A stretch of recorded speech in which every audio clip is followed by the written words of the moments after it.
time, I think it's because these kids, unlike Newtown, can speak out themselves, right? The Newtown kids were first graders, and we're able to hear them in their own voices. I had hoped that the classroom of first graders would be enough, but I think each American has to experience this again and again and internalize it in their own way. And for whatever reason, this time it feels like it's broken a wall, and it's apolitical, and it's from the ground up, and I think maybe not this year, but it's going to result in real change.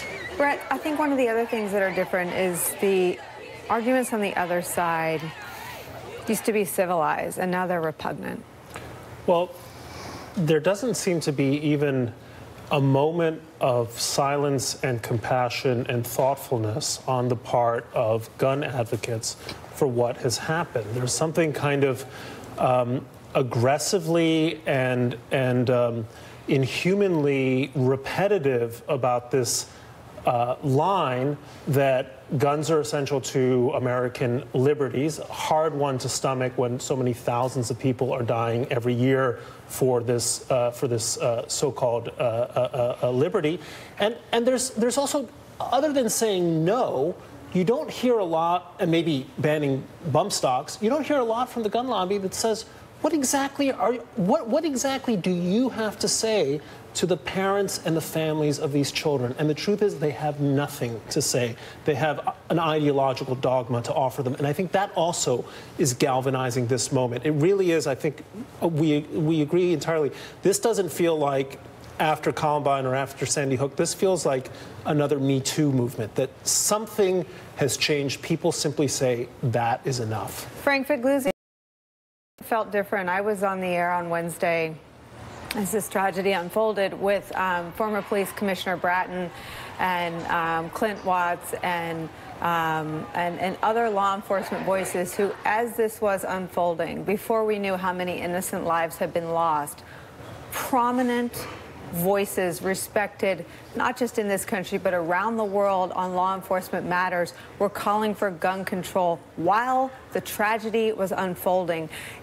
It took me aback because our political discourse, people take away a lot of points for making a case on any side, but it's stunning that law enforcement seems to be saying enough as well.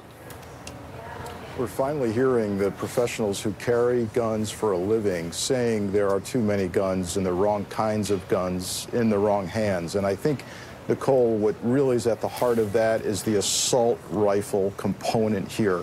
If you talk to any law enforcement officer, active duty police officer today, and ask them what it's like to pull over a car on the night shift when they know they might be facing automatic weapon fire, they'll tell you they're outgunned. Peek into that patrol car in most major cities tonight. You'll see shotguns, you'll see machine guns, and that's why this whole issue of arming teachers and putting an arms race inside our classrooms makes little sense to a law enforcement professional who knows that he's pulling out his machine gun.